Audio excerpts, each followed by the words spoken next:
अस्सलाम वालेकुम नाज़रीन, मैं हूं बीना और आप देख रहे प्रोग्राम बिला तकल्लुफ़। नाज़रीन, कुछ ही सालों में हमने एक जुमला सुना जिसमें कहा जा रहा था पाकिस्तान तहरीक इंसाफ की तरफ से कि इमरान खान साहब या फिर बुग़्ज़ इमरान में इमरान खान साहब के हर अच्छे इक़दाम को भी अपोज़ किया जाता है। ये एक जुमला था जो हम सुनते आए हैं पिछले 3 सालों में अपोजिशन जमातों के ख़िलाफ़ पाकिस्तान तहरीक इंसाफ से, लेकिन अब ये जुमला पाकिस्तान तहरीक इंसाफ के ख़िलाफ़ भी इस्तेमाल होता दिखाई दे रहा है। साथ ही साथ क्या ये जुमला जुडिशरी को भी अटैक करने के लिए इस्तेमाल किया जा रहा है, इसके ऊपर बात करेंगे। ख्वाजा साद रफ़ीक साहब का कहना ये है कि नवाज शरीफ साहब के बुग़्ज़ में आपने रियासत की बुनियाद हिला दी है। इतना बड़ा जुमला, रियासत की बुनियादें हिला दी हैं, तो सबसे पहला सवाल तो ख्वाजा साद रफ़ीक और पाकिस्तान मुस्लिम लीग नून से ही बनता है, क्या रियासत की बुनियाद इतनी कमज़ोर थी कि किसी ने आके किसी एक पूरे जुडिशरी की बात आपने करें, किसी एक जज को टारगेट करके आप कह रहे हैं कि एक जज आया और उसने रियासत की सारी बुनियादें हिला दी? तो क्या रियासत का क़याम इतनी कमज़ोर बुनियादों के ऊपर हुआ था? और इस रियासत को चलाने का कोई एक पिलर नहीं है, इसके जो दीगर पिलर्स हैं क्या वो सारे पिलर्स कमज़ोर थे? और क्या सिर्फ एक सियासत जो स्टेट है उसकी एक पिलर में से एक शख्स ने सारी बुनियादें हिला दी? बहुत ही अफसोस की बात है कि किस तरीके से अब भी पाकिस्तान मुस्लिम लीग नून तसादुम की तरफ जा रही है और जो सियासत कर रही है वो जो है एक्सट्रीमिज़म की बुनियादों के ऊपर है। साथ ही साथ ख्वाजा साद रफ़ीक साहब ने पाकिस्तान तहरीक इंसाफ के ऊपर भी काफ़ी इल्ज़ामात लगाए। उन्होंने ये भी कहा कि 2013 के इलेक्शंस भी केपी में भी पाकिस्तान मुस्लिम लीग नून जो है जीतने जा रही थी, और क्या अगर वाकई जीतने जा रही थी पाकिस्तान मुस्लिम लीग नून तो क्या कोई ऐसा अपना खुला ग्राउंड छोड़ता है किसी और के लिए? दूसरी जानिब उन्होंने बार बार जो है रियासत के इदारों को टारगेट किया और उन्होंने अपने जो स्पीच है उसमें ये भी कहा कि जो रियासती इदारे हैं वो सारा कंट्रोल लेने की कोशिश करें। तो इस जुमले की मुझे कोई समझ नहीं आई, उनकी क्या वो कहना क्या चाह रहे हैं? क्या ये उनसे जो है बौखलाहट में कह दिया गया ये जुमला? अगर रियासती इदारे कंट्रोल नहीं करेंगे तो कौन करेगा? क्या इशारा किसी खास एक रियासत के एक इदारे की तरफ था या किसी को मलाइन करने की कोशिश थी? क्या था ये? साथ ही साथ प्रोग्राम में हम ये भी गुफ्तगू करेंगे कि जैसे याद रहे आपको कुछ ही सालों में हमने ये देखा कि वज़ीर आज़म इमरान खान साहब ने किस तरीके से इस्लामोफोबिया के हवाले से बात की है और इस्लाम के ख़िलाफ़ नफ़रत जो है उसको किस तरीके से काउंटर करने की उन्होंने कोशिश की। उन्होंने prophet peace be upon him Muhammad सल्लल्लाहु अलैहि वसल्लम के हवाले से भी, उनकी ज़ात के हवाले से भी उन्होंने किस तरीके से वेस्ट को बताने की कोशिश की है कि हमारे रिलीजन को या हमारे प्रॉफिट को डिसरिस्पेक्ट करना ये आज़ादी इज़हार नहीं है। इसी जुमले को सेकंड किया है जो रूसी सदर हैं पुतिन, उन्होंने वो अपनी न्यूज़ कॉन्फ्रेंस में कहते हैं, जो सालाना न्यूज़ कॉन्फ्रेंस होती है, कि मुसलमानों के ख़िलाफ़ नफ़रत दिखाना या जो है prophet peace be upon him के ख़िलाफ़ डिसरिस्पेक्ट करना जो है ये आज़ादी इज़हार राय नहीं है, बल्कि ये किसी और की जो आज़ादी है उनके रिलीजन को प्रैक्टिस करने की छीनने की कोशिश है। यानी उन्होंने ये जो वेस्ट है, वेस्ट का एक गलत इक़दाम है, उसी के ख़िलाफ़ उन्होंने ये बात कह दी। ये बहुत ही डीप बात की है पुतिन ने और बहुत ही खुशी हुई कि किसी ऐसे लीडर जो इंटरनेशनल लीडर है उनकी तरफ से, नॉन मुस्लिम लीडर की तरफ से बात सुनने में आई और इसका क्रेडिट वज़ीर आज़म इमरान खान साहब को जाता है। प्रोग्राम में ओवरऑल इन नेशनल और इंटरनेशनल खबरों दोनों के ऊपर बहस करेंगे। हमारे प्रोग्राम में मौजूद है रिटायर्ड जस्टिस ख्वाजा नवीद साहब। अस्सलाम वालेकुम। वालेकुम सलाम। सर, सबसे पहले प्रोग्राम में बात करेंगे ख्वाजा साद रफ़ीक साहब के स्टेटमेंट के हवाले से। वो कह रहे हैं कि नवाज शरीफ साहब के बुग़्ज़ में आपने रियासत की बुनियादें हिला दी हैं, बहुत बड़ा जुमला है, और ये टारगेट करके उन्होंने जो है साकिब निसार साहब के हवाले से बात कर रहे थे, उन्होंने ये जुमला कह दिया। क्या कहेंगे आप इस पर? असल में ख्वाजा साहब बड़े कोना मश्क सियासतदान हैं। इनके वालिद साहब भी जो थे वो वहाँ पे सियालकोट में उनकी कॉन्स्टिट्यूंसी थी और बड़े लीडर थे और उनकी बड़ी कुर्बानियाँ हैं। लेकिन बात यह है कि वो एक सियासी पार्टी के बड़े लीडर हैं।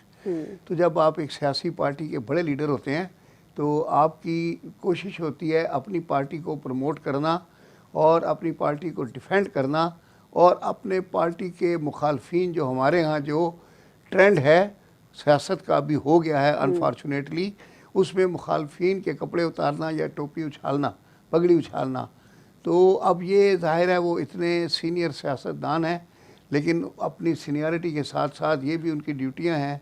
अब वो ड्यूटियाँ अदा करते हुए उनके सामने जो जो टॉपिक थे तो उन्होंने सबकी पगड़ी उछाल दी। अब साकिब निसार एक सुप्रीम कोर्ट के चीफ जस्टिस ऑफ पाकिस्तान रहे हैं। असल में आप लोगों को ये बात पता नहीं है, नाम ले लेते हैं साकिब निसार का। बेंच होती है 3 जजों की, 5 जजों की। सुप्रीम कोर्ट में कोई जज सिंगल नहीं बैठता, जो बेंचेस होते सर हैं। इनको तो मालूम है ना, ये जो ये कानून साजी भी करते आए हैं, ये लेजिस्लेचर्स भी बने बैठे हैं, तो ये तो अवाम को बेवकूफ ये बनाने वाली वजीर बात हुई ना। दफा भी रहे हैं और उसी टाइम के ऊपर वहाँ दुबई में भी मुलाजम रहे हैं। एक टाइम पे 2 काम करते रहे हैं माशाल्लाह। तो अब ये सारी चीज़ों की इनको मालूमात हैं जी। एक तरफ वजीर थे दफा का वजारत बहुत बड़ी डिफेंस दफारत होती मिनिस्ट्री है। में। जी डिफेंस मिनिस्ट्री के फुल वजीर थे। ये सारी आर्मी वगैरह हर चीज़ उनके डिफेंस मिनिस्ट्री के अंडर आती है और उसी टाइम पे सियालकोट में नौकरी कर रहे थे। अच्छा। हाँ, तो वहाँ क्या से ये अजीब सा कुछ सिनेरियो नहीं, क्या ऐसा उस होता है? जमाने में एक फैशन चल गया था कि हर आदमी के पास दुबई का अकामा होना चाहिए। वो मेरे ख्याल में अपने पैसे ट्रांसफ़र करने का एक आसान तरीका था। दूसरा, वहाँ जाने के लिए वीज़ा अप्लाई नहीं करना पड़ता था, कोई स्पॉन्सरशिप नहीं। जिसके पास अकामा कहते हैं रेजिडेंसी को। जी। जिस तरह ग्रीन कार्ड है अमेरिका का, तो अकामा में जिसका दिल चाहता है वो 6 महीने के अंदर जब चाहे चला जाए और उसको हर 6 महीने बाद रिन्यू कराता रहे और फिर वो वहाँ कारोबार भी कर सकते हैं। फिर वहाँ फर्म खोल लेते हैं, कंपनी खोल लेते हैं, या वहाँ पे मुलाजमत करते हैं। मुलाजमत तो शो का अकामा लेने के लिए मुलाजमत करते हैं। बाद में तो अपने नाम की कंपनियां खोल लेते हैं बड़ी बड़ी और उन कंपनियों के अंदर पैसा ट्रांसफ़र होता है। मियाँ नवाज शरीफ साहब के पास भी के ऊपर भी यही आया था इल्ज़ाम कि वो अपने बेटे की कंपनी में वो मुलाजम थे और 10,000 क्या होते हैं दिरहम वहाँ के, वो उनकी तनख्वाह थी। लेकिन उन्होंने वो तनख्वाह नहीं ली और उस तनख्वाह को अपने जो लेकिन सर सवाल तो यही है ना कि एक प्राइम मिनिस्टर, एक हेड ऑफ द स्टेट, कैसे, ये तो मजाक है, यानी आप अपने मुल्क के साथ मजाक नहीं, कर उनका डिफरेंस है। उनकी ये वो घर की कंपनी थी, वो उनका अपना बेटा ओन करता था। ठीक है, लेकिन घर की कंपनी थी जो भी था, लेकिन सर ये क्या किसी हेड ऑफ द स्टेट एक को मुल्क का वजीर आजम दूसरे मुल्क का अकामा ले रहा है? नहीं, मतलब ये हमारे यहाँ हुआ है ना। बस हमारे यहाँ ऐसी किस्म के हमारे यहाँ हर चीज हो जाती है, होते हैं। बिल्कुल, हाइड पार्क है हमारे यहाँ। जी। और सर ये सब चलता है जी। और सर इसको डिफेंड भी किया जाता है अनफॉर्चुनेटली। अब वो तो बताया ना आपको कि ये पार्टी के जो लोग होते हैं फिर उनकी एक ड्यूटी होती है कि बढ़ चढ़ कर एक दूसरे से अपनी पार्टी की लाइन को डिफेंड करते हैं। फिर उस लाइन में दूसरों के ऊपर बड़े ज़्यादा इल्ज़ामात भी लगाते हैं, एग्रेसिव हो जाते हैं। तो इसी तरह मैं यही समझा रहा था कि साकिब निसार साहब को अकेले जजमेंट नहीं पास करते थे, दूसरे 2 साथ सुप्रीम कोर्ट के जज होते हैं और उनकी भी सीनियरिटी कोई कम नहीं होती। अच्छा सर, एक और स्टेटमेंट भी वो कहते हैं कि ये जो मुल्क है वो जथों के हाथ में है, वो चला रहे हैं, सियासतदान आपस में लड़ रहे हैं, रियासती इदारे चाहते हैं कि सारी ताकत उनके पास हो। ये कहना क्या चाह रहे हैं? अब इनको हम 3 एरियाज में स्प्लिट कर देते हैं। पीटीआई को तो वो कहते हैं कि जथों के हाथ में है यानी मुल्क, और दूसरा सियासतदान आपस में लड़ रहे हैं। कौन सियासतदान आपस में लड़ रहे हैं?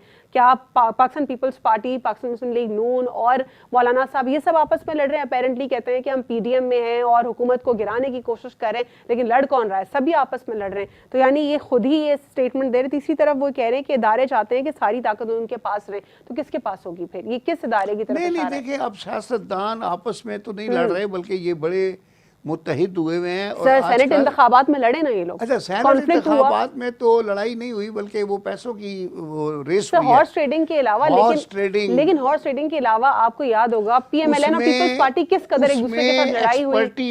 एक्सपर्टीज का इस्तेमाल हुआ है जी, कि कौन कितना पैसा खर्च करता है और कौन किस तरीके से खर्च लेकिन करता है। हुई लड़ाई से फिर इलेक्शन, जीबी के इलेक्शन आए, उसमें भी हमने देखा कि किस कदर तमाम तरह अपोजिशन जमातें एक दूसरे से लड़ रही थी। मौलाना फजलुर रहमान साहब का झुकाव सारा नून लीग की तरफ था। पीपल्स पार्टी कहीं ना कहीं आइसोलेटेड दिखाई दी और डोमिनेट करती भी दिखाई दी। एंड में तो आप देखें ना, पीपल्स पार्टी का चेयरमैन आ गया था जी। वो तो फिर आसफ जरदारी साहब की हिकमत अमली होती है ना, तो वो प्लेंटी कॉर्नर से गोल कर देते हैं। अच्छा, ठीक है। ये इधर खेलते रहते हैं, बड़ी बड़ी हिट्टे मार रहे होते हैं, वो प्लेंटी कॉर्नर से डी में जाके मिनट में गोल कर देते हैं। यानी मफामत के बादशाह हैं वो। एक बार फिर वो उन्होंने प्रूव कर दिया। मफामत नहीं, कामयाबी के बादशाह हैं। अच्छा, ठीक है सर। और मफामत भी उनके बाएं हाथ का खेल है। बिल्कुल। और सर इस पूरे सिनेरियो में जहाँ पे हम देख रहे हैं कि ऑपोजिशन जमातें जिस टारगेट के साथ आई थी, पीडीएम का एक प्लेटफॉर्म बना के, वो कम्प्लीटली फेल्ड दिखाई दिया। क्या आपको लगता है कि पीडीएम जो है अब आने वाले वक्त में कोई टफ टाइम दे पाएगी? असल में पीडीएम ने अपनी मूवमेंट तो चला ली, अवाम तो चूंकि तंग बैठे हुए हैं थे ना। अभी उन्होंने केपीके में भी इसको पीटीआई को हरा कर बता दिया, अपना गुस्सा निकाल के दिखा दिया। अच्छा, मतलब मौलाना फजलुर रहमान साहब कह रहे हैं सिर्फ ये फेयर इलेक्शंस हुए इसलिए पीटीआई हारी जिसमें वो जीते हैं। तो बाकी क्या सारा ऐसा है वो बाकी सब बेकार थे और जिसमें वो हार जाते हैं वो फेयर नहीं वो होता। फेयर नहीं होते? नहीं तो मतलब स्टैंडर्ड हमेशा यही रहेगा सबका कि जिसमें मैं जीतूंगा वो सही फेयर है। ठीक है, एक छोटा सा ब्रेक लेंगे और ब्रेक के बाद मजीद प्रोग्राम का सिलसिला जारी रखेंगे। बहुत ही अजीब और गरीब सी बात है, जो जमात जहां पर जीतती है, चाहे बाई इलेक्शंस हो, बल्दियाती इंतखाबात हो या फिर प्रोविंशियल इंतखाबात या ओवरऑल जनरल इलेक्शंस हो, तो उसमें उनका कहना ये होता है कि हमारे साथ ज्यादती हुई है और हमारे वोट छीने गए हैं। जब वो खुद जीतते हैं तो वो ये कहते हैं कि अब जो है ये बिल्कुल फेयर इलेक्शन हुआ है। एक छोटा सा ब्रेक लेंगे, ब्रेक के बाद प्रोग्राम में दुआएं कबूल हो गई है ना, बिल्कुल फाइनली थोड़ी सी शायद दुआ कबूल हो गई, शायद मुल्क के लिए दुआ कर लेते तो ज्यादा अच्छा होता। एक छोटा सा ब्रेक लेंगे, ब्रेक के बाद प्रोग्राम में गुफ्तगू करेंगे रशियन प्रेसिडेंट के हवाले से, जो उन्होंने इस्लामोफोबिया को उन्होंने खुद काउंटर किया एक नॉन मुस्लिम लीडर होने के बावजूद। After short break.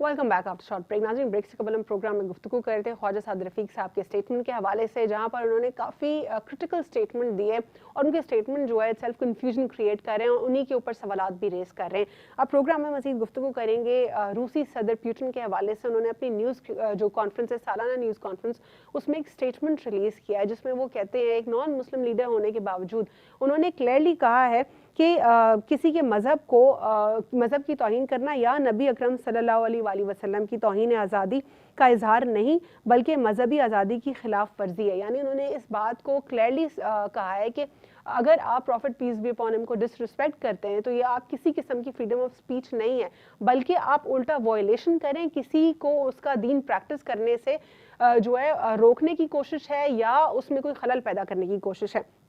इसी स्टेटमेंट के ऊपर बात करेंगे और बात करने से पहले मैं प्राइम मिनिस्टर इमरान खान साहब का भी जो है ट्वीट शामिल करूं, फिर मैं ख्वाजा साहब से इसके ऊपर जानने की कोशिश करूंगी। इमरान खान साहब ने ट्विटर के ऊपर जो है ट्वीट किया और वो कहते हैं कि I welcome president Putin statement which reaffirms my message that insulting our holy prophet peace be upon him is not freedom of expression.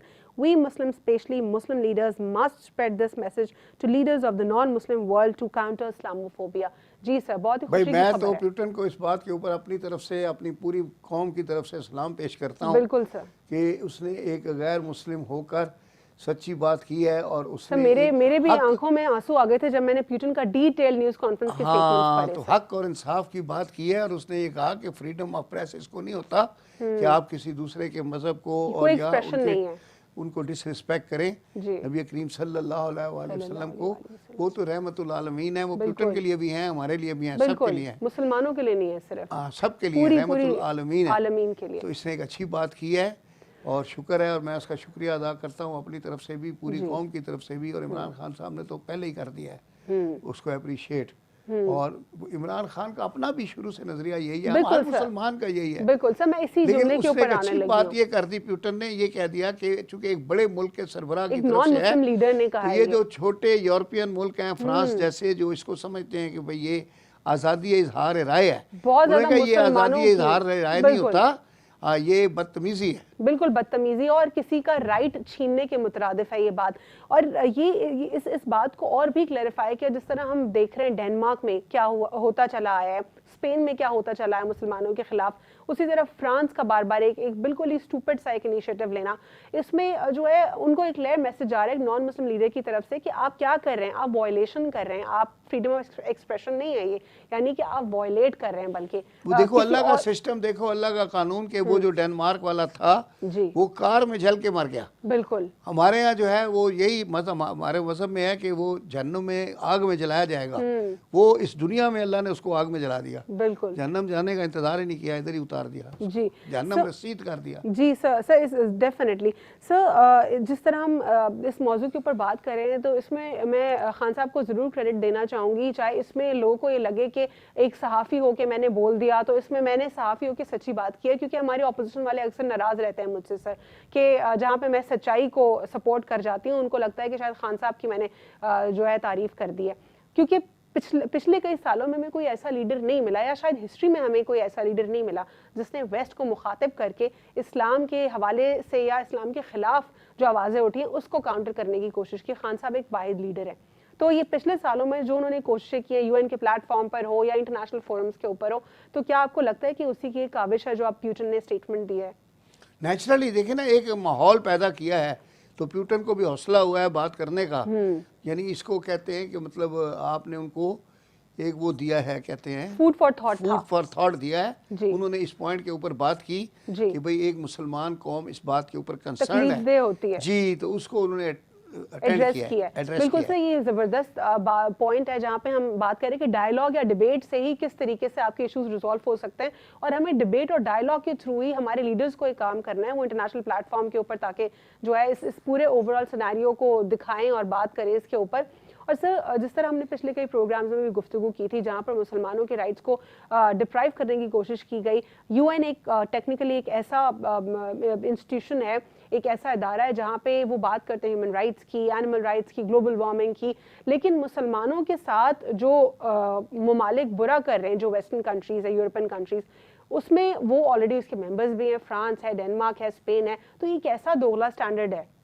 नहीं, वो क्या है कि वो यानी वो प्रोटोकॉल्स जो होते हैं दुनियावी, जिसको डिप्लोमेसी कहते हैं, उसके अंदर उनका लिहाज कर जाते हैं और उनको डायरेक्टली बुरी तरह उनको कंडेम करना चाहिए और उनको स्टॉप करना चाहिए कि आप दूसरों के दूसरे मेंबर ममालिक के रिलीजन की और उन चीज़ों के उनके जज्बात को ना भड़काएं और उसमें आप उनके अखलाकियात को दामन हाथ से ना छोड़ें जी, और उनके साथ इज्जत से पेश आएँ। लेकिन ये इत्तेफाक है कि उन्होंने अभी तक ऐसा कोई रेजोल्यूशन पास नहीं किया जी, क्योंकि वो छोटे छोटे मिला के बहुत सारे मुल्क बन जाते हैं, फिर वो यूरोप है, फिर वो सारे क्रिश्चियन भी हैं। हालांकि क्रिश्चियन भी नबी करीम सल्लल्लाहु अलैहि वसल्लम के लिए बहुत एहतराम करते हैं। मुझे नहीं समझ आता कि क्यों यूएनओ को इस तरह का रेजोल्यूशन पास करने की हिम्मत नहीं पड़ रही। अगर कर दें तो हम और खुश हो जाएंगे, और हमारे जो इस्लामी ममालिक है उनको भी चाहिए कि यूएनओ के ऊपर दबाव डालें। सर, क्योंकि ये शुरुआत खान साहब ने शुरुआत किया ना, हमने पिछले प्रोग्राम में नेशनल रहमतुल्लिल आलमीन अथॉरिटी के हवाले से भी गुफ्तगू की थी, और जो उनके चेयरमैन अपॉइंट किए गए डॉक्टर एजाज अकरम, उनके ऊपर भी हमने बात की थी। ये सारे इनिशिएटिव्स हैं जो कि खान साहब ने लिए हैं, और ये एक फर्स्ट स्टेप है जो एक नॉन मुस्लिम लीडर की तरफ से भी आवाज़ आई है। मजीद आपको क्या लगता है, क्या अपोजिशन जमातों को भी इस हवाले से बात करनी चाहिए और यहाँ पे सियासत नहीं होनी चाहिए? जी बिल्कुल सही बात है जी, इसमें मैं आपके साथ एग्री करता हूँ कि इस सिलसिले में तो आपस में सियासत नहीं होनी चाहिए और एक हक की बात करनी चाहिए बिल्कुल तमाम पार्टियों को।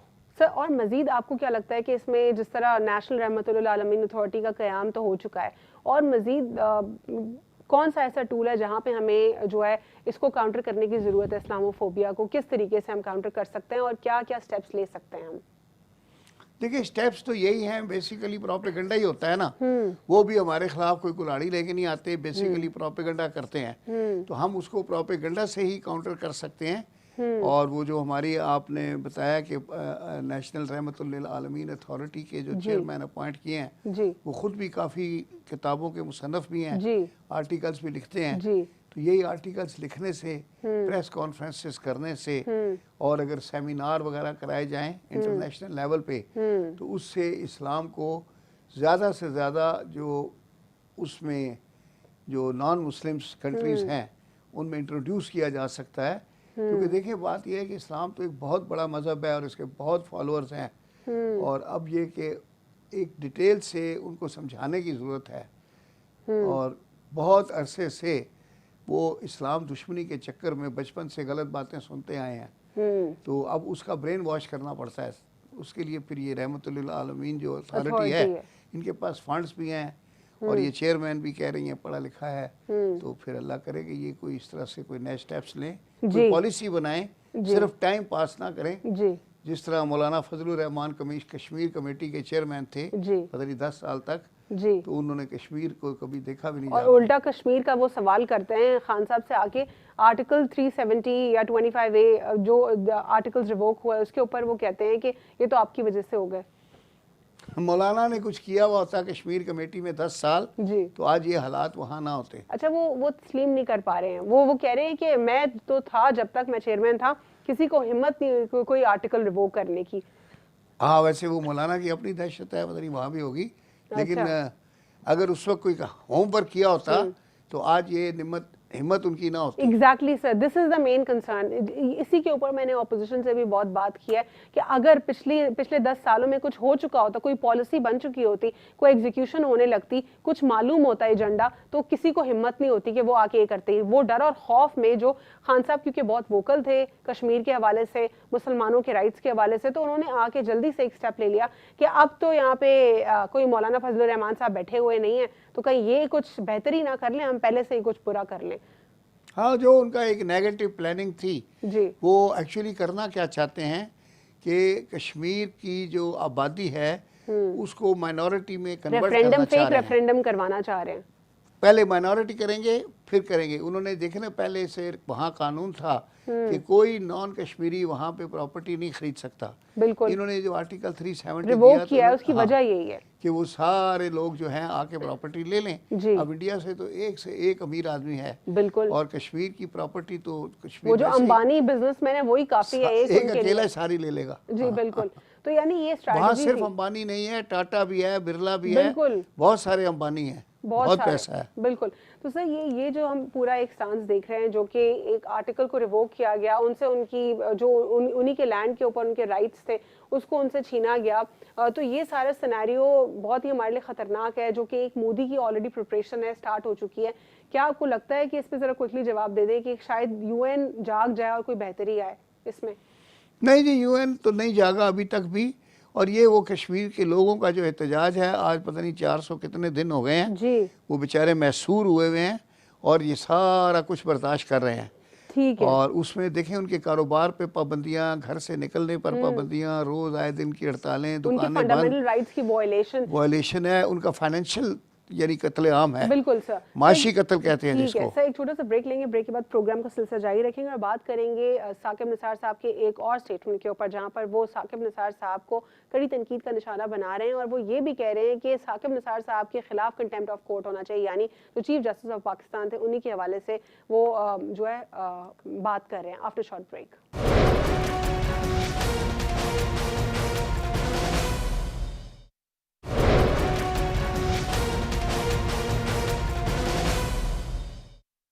Welcome back after short break. नाज़रीन, ब्रेक से कबल हम प्रोग्राम में गुफ्तगू कर रहे थे प्रेसिडेंट जो रशियन प्रेसिडेंट हैं पुतिन, उनके हवाले से एक नॉन मुस्लिम लीडर होने के बावजूद भी उन्होंने एक इंसाफ और हक की बात की है और साबित किया है कि वो एक अच्छे लीडर हैं, और राइज ऑफ चाइना के साथ साथ राइज ऑफ रशिया भी दिखाई दे रहा है।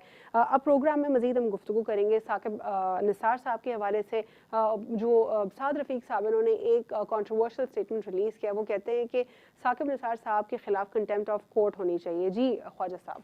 देखिए जी, बात ऐसी वेग सा स्टेटमेंट है, कंटेम्प्ट ऑफ कोर्ट है, तो फिर ये बनाए ना, उसका कोई बना के दाखिल कर दे, क्यों इंतजार कर रहे हैं? देखें, anybody can file contempt against even the जज of the same court if he has committed contempt of his own court. लेकिन कोर्ट का डेकोरम बरकरार रखना जज का भी उतना ही फर्ज है जितना हमारा फर्ज है। तो अगर कोई जज साहब का आप देखते हैं कि किसी कंडक्ट से उन्होंने अपने कोर्ट के जो उसका वो है डेकोरम को ख़राब किया है, तो फिर इनको राइट है तो ये बनाएं, एक पिटीशन बना के दाखिल कर दें, देखते हैं वो मेंटेनेबल है कि नहीं है। ऐसे बयान, सियासी बयान देने से, हाँ, और सियासी बयान देने से ना साकिब निसार की इज्जत घटती है और ना कोई उसके ऊपर कंटेम्प्ट की कार्रवाई होती है। लेकिन वो साथ में जिस तरह आपने कहा कि वेग स्टेटमेंट है, वो जेन्युइनली वेग है क्योंकि आगे कोई क्लैरिफिकेशन नहीं है। वो कह रहे हैं कि उन्होंने कंडक्ट की खिलाफ वर्जी की है, लेकिन ये नहीं बताया। मेरी गुजारिश है सियासतदानों से कि अपनी सियासत ज़रूर करें, लेकिन सियासत में जजों के नाम लेकर और जजों के ऊपर कमेंट्स ना करें, क्योंकि ये वैसे भी कंटेम्प्ट है, और एक जज जो है हमारा एक रिस्पेक्टेबल इंसान होता है, उसको वहाँ तक पहुँचने में बड़ा अरसा लगता है। तो आप बराए मेहरबानी अपने सियासी बयान आपस में देते रहें, लेकिन जजों को उसमें ना घसीटें, क्योंकि जज जो है वो कोई खेलने की चीज़ नहीं है, जज जज होता है। ठीक है सर। साद रफ़ीक साहब जो है आगे अपनी बात को आगे बढ़ाते हुए उन्होंने ये भी कहा कि नवाज शरीफ साहब के हवाले से कि उनके बुग़्ज़ में जो है आपने रियासत की बुनियादें हिला दी। तो यानी जब तक नवाज शरीफ साहब थे ये स्टेट बहुत मजबूत था, बहुत प्रॉस्पेरिटी की तरफ जा रहा था, उनको हटाते ही इसकी जो है बुनियादें हिल गई हैं। तो क्या वो इतने ज़बरदस्त और आलिम फाजिल और ज़बरदस्त प्राइम मिनिस्टर थे, नंबर 1 या नंबर 2, कि मुल्क की इतनी बुनियादें कमज़ोर वो छोड़ कर गए थे कि वो खुदा न खास्ता बर्बाद हो रहा है? ये क्या है ये? ये आपने अच्छा वो पॉइंट लिया कि बुनियादें इतनी कमज़ोर थी कि वो हिलने लग गई हैं। जी, नहीं नहीं, वैसे तो वो मुल्क को अच्छी हालत में छोड़कर गए थे। ये अच्छी हालत में छोड़कर गए थे सर। मतलब ये फिर भी आज जो हालत है वो तो देख लेना आप। सर लेकिन बुनियादों को अगर नीचे पूरा खोखला करके ऊपर से अपेरेंटली ठीक करके गए हो और फिर जैसे वो जाए और गिर जाए क्योंकि नीचे से कमजोर थी, तो फिर तो यही सिनेरियो होगा ना।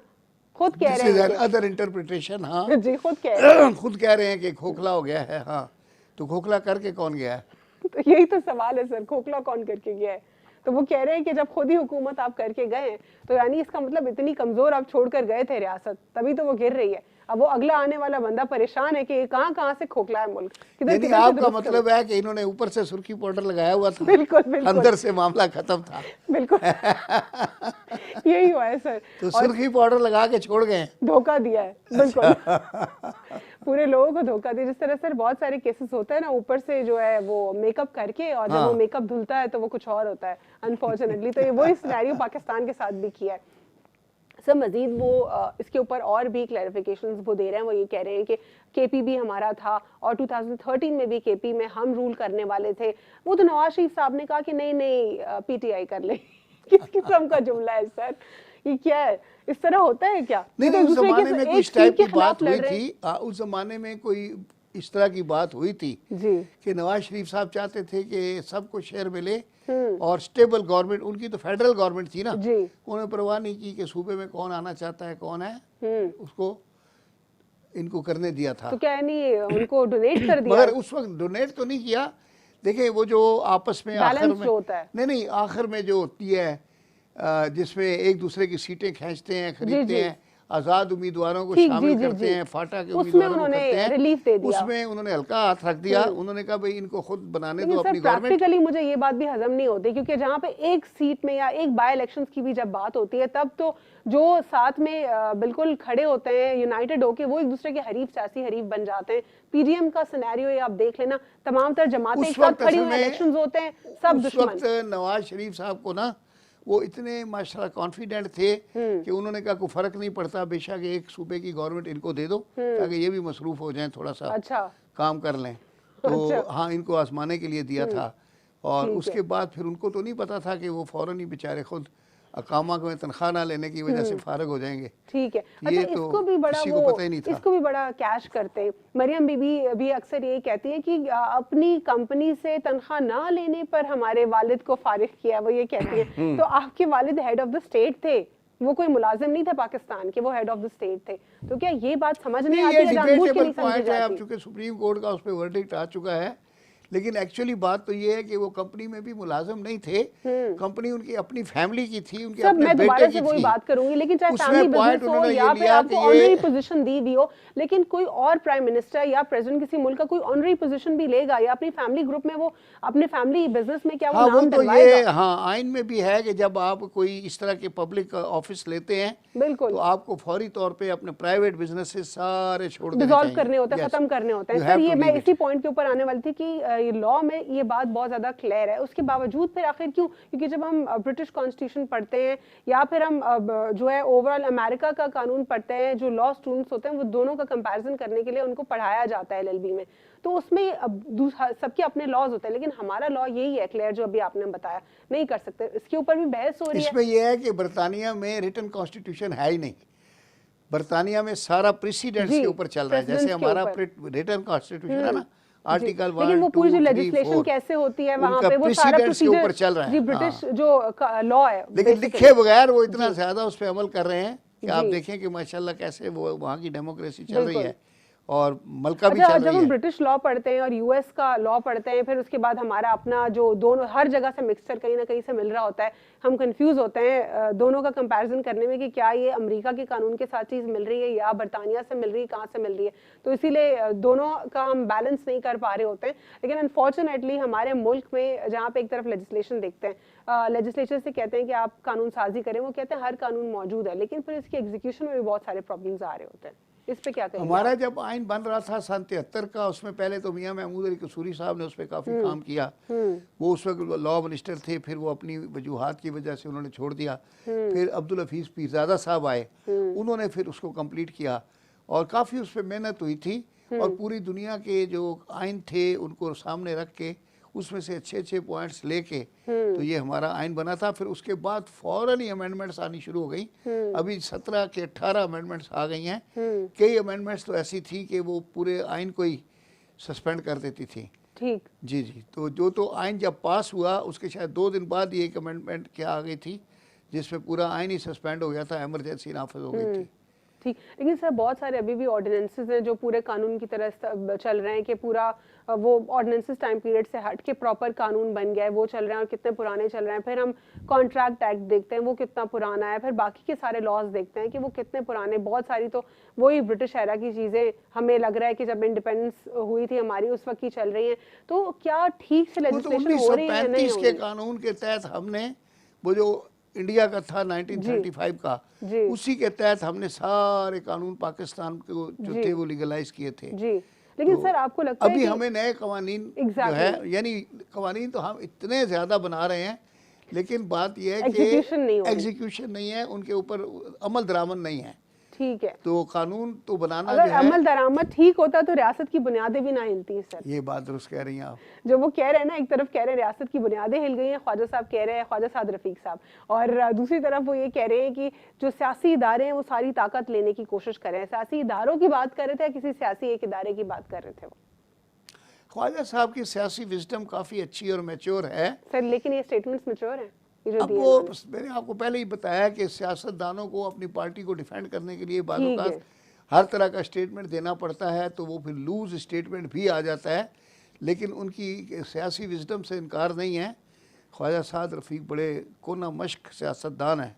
ठीक है, ठीक है सर, बहुत बहुत शुक्रिया प्रोग्राम में शिरकत करने के लिए ख्वाजा साहब। आज के प्रोग्राम में हमने गुफ्तगू की ख्वाजा साद रफ़ीक साहब के कुछ स्टेटमेंट्स के हवाले से, जिस तरह वो कहते हैं कि नवाज शरीफ साहब के बुग़्ज़ में जो है रियासत की बुनियादें हिलाकर रख दी गई हैं, और भी बहुत सारे उन्होंने जो है कुछ कंट्रोवर्शियल स्टेटमेंट्स रिलीज़ किए। साकिब निसार साहब के हवाले से भी उन्होंने कुछ कंट्रोवर्शियल स्टेटमेंट्स रिलीज़ किए, और वो कहते हैं कि साकिब निसार साहब जो कि पाकिस्तान के फॉर्मर चीफ जस्टिस हैं, और उनके हवाले से वो कहते हैं कि इनके ऊपर कंटेम्प्ट ऑफ कोर्ट लगनी चाहिए। तो यहाँ पर सवाल ये पैदा होता है कि अगर जेन्युइनली उनके ऊपर कंटेम्प्ट लगनी चाहिए तो फिर क्यों आप जाकर जो है वो मैटर लेकर नहीं जाते आगे कोर्ट में, ताकि फर्दर उनके ऊपर कंटेम्प्ट लग सके। दूसरी जानिब वेक स्टेटमेंट्स जितने भी आते हैं अपोजिशन जमातों से, वो कहीं ना कहीं हमारे मुल्क की रियासत को कमज़ोर करने के लिए होते हैं, और ऐसा लगता है कि हम जो है शायद ना जानते हुए या डेलिबरेटली अपने दुश्मन के एजेंडा को सर्व करते चले जाते हैं। इन तमाम तर चीज़ों का बहुत ज़्यादा ख्याल रखना चाहिए, क्योंकि पॉलिटिक्स में पॉलिटिकल विजडम की भी सख्त ज़रूरत है, जो कि अनफॉर्चुनेटली पाकिस्तान में नहीं दिखाई देती। आज के लिए इतना ही। अल्लाह हाफ़िज़। God bless you all.